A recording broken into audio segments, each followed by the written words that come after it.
captains, the big captains. Drew Willie then left Buffalo to go play at California, and Khalil Mack stayed at Buffalo for whatever reason.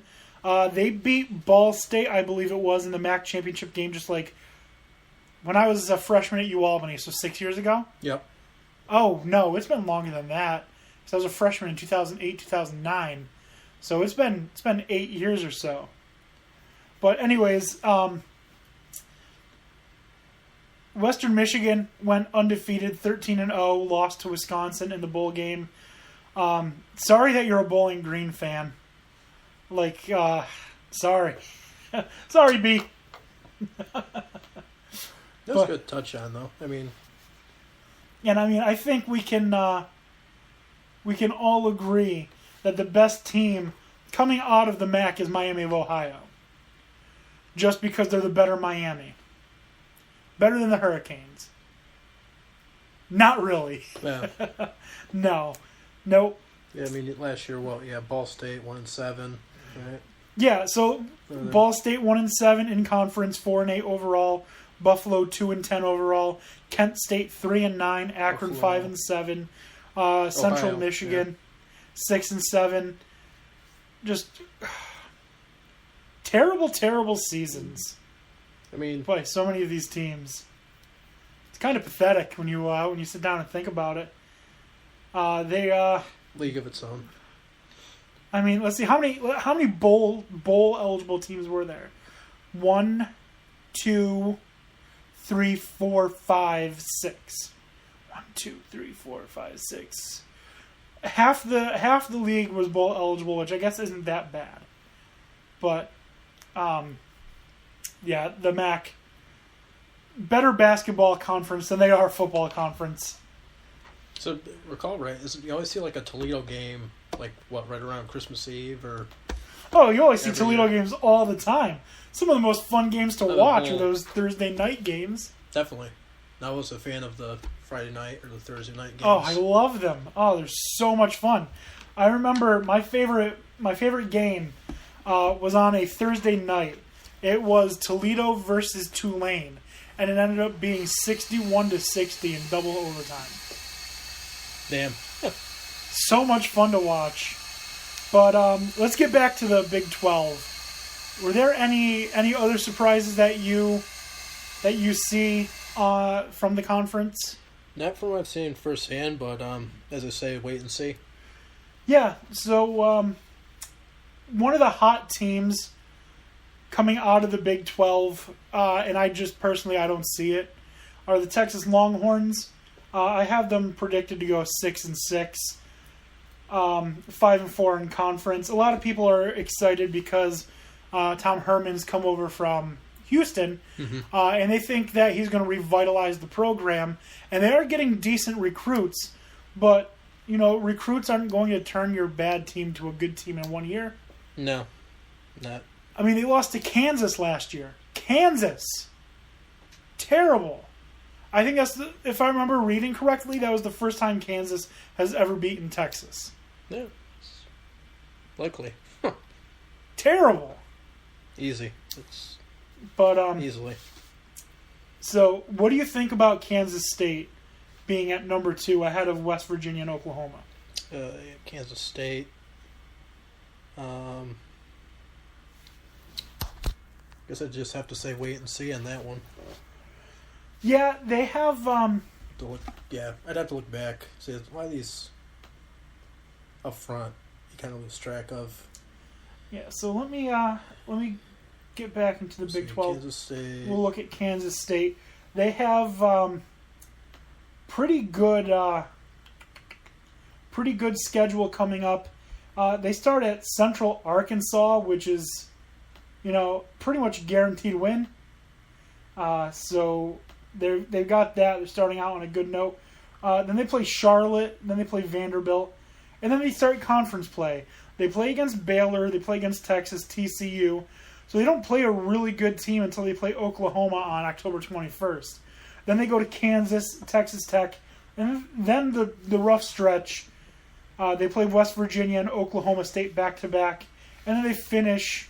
But you build, nothing but momentum up to that point, too. Yeah. and then they finish with a game at Iowa State. Or no, versus Iowa State in Manhattan.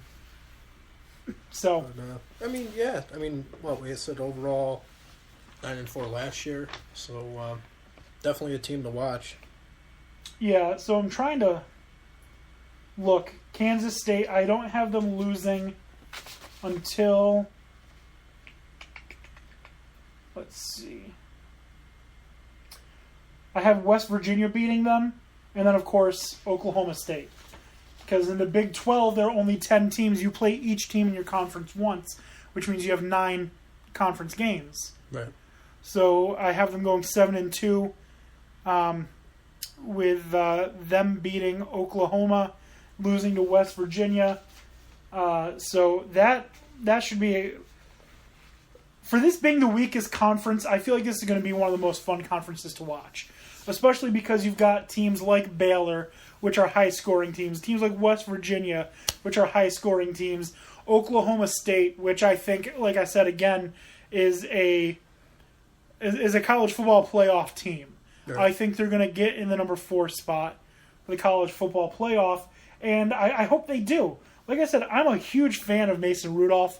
I think the kid is brilliant. He's lights out, and I think they're just going to have a lot of success with him at the quarterback. He's going to be, like I said, a Heisman finalist. But they've also got way more than just Mason Rudolph. They have, I don't know if you know any of their players, but they have a fantastic wide receiver returning named Justice Hill. Yep. I'm sorry, he's the running back. A good running back returning named Justice Hill. 1,142 yards, 6 touchdowns. But they've got the wide receiver I was talking about, James Washington. 1,300 yards, almost 1,400 actually, with 10 touchdowns.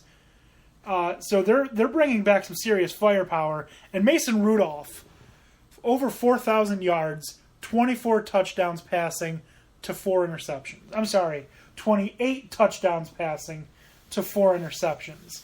And that's not including the... Impressive. It's not including the 6 rushing touchdowns he's got. Oh, wait. Oh, nope, no receiving touchdowns. I was wondering. He has 1 reception for 24 yards, though. Yeah, Yeah, not bad for a quarterback, right? Nothing to sneeze at. No. But I think Oklahoma State is clearly the cream of the crop this year. They're returning, like I said, a Heisman hopeful. And right now, I have him finishing, in my estimation, 2nd or 3rd behind Saquon Barkley, maybe ahead of Bo Scarborough. But if you told me Bo Scarborough was ahead of him, I could see that as well. I think this year running back is going to win the Heisman again. So, yeah, say what I kind of screwed up earlier too. I was looking at Kansas, sorry, Kansas State. Yeah. So, yes, Kansas. Kansas is bad. Yeah. Okay. Jeez. Kansas is bad. Okay. But the Big 12 is by far the weakest conference that we have. So let's move on to previewing the next few weeks. Let's do it. We are going to be, like I said, breaking down every week a different Power 5 conference. This week we started with the Big 12. Next week we'll be talking about the ACC. Okay. That's going to be a fun one. They got a lot of teams and a lot of smack talk between Louisville, Clemson, Florida State, Miami. So that's going to be a really fun conference to watch as well. Is there anything like firsthand you'd like to mention? I mean, I know we'll be going into detail, but anything that sticks out? That first week of the season, Florida State versus Alabama. Okay. Very first week of the season. That's going to be fun. And then we'll talk Pac-12, then SEC, and then Big Ten.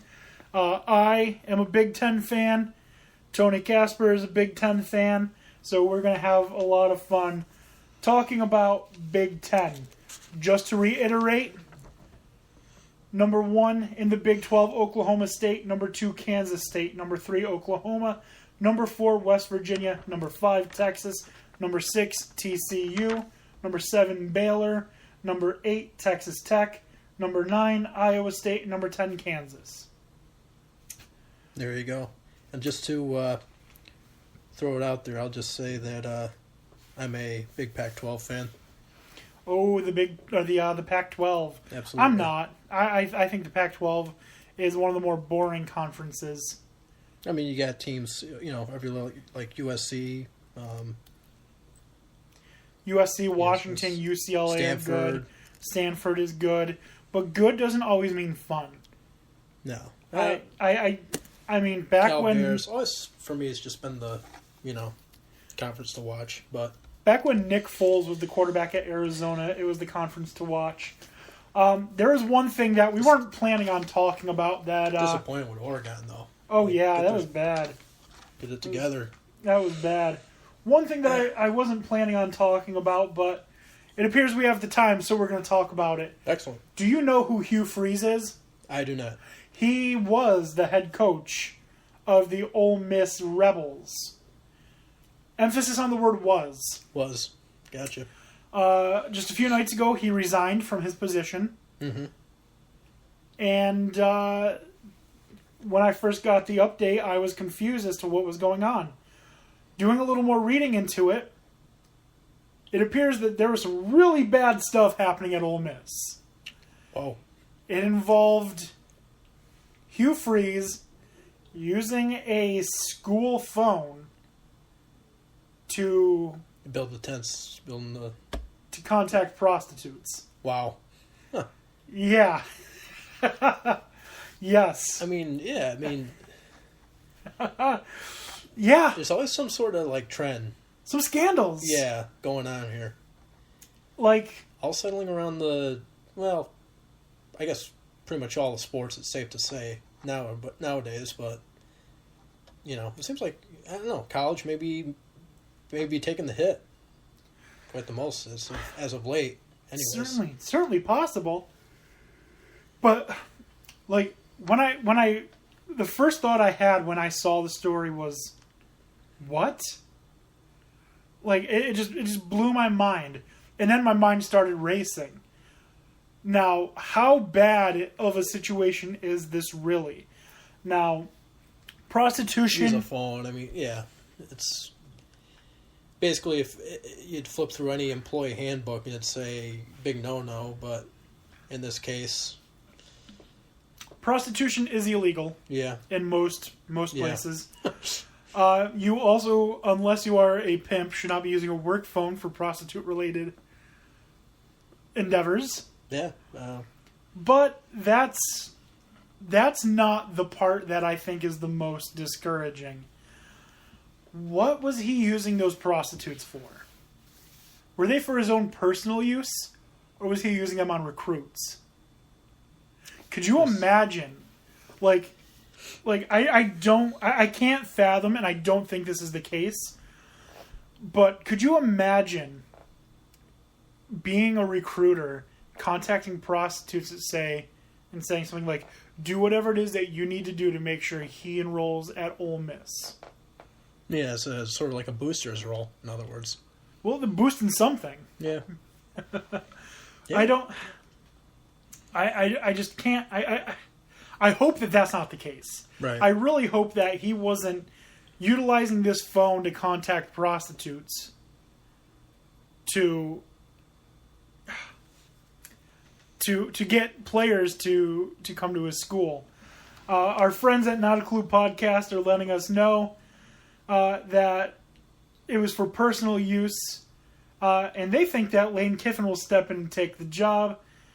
He followed them in about 8,712 Ole Miss-related things within hours of this firing.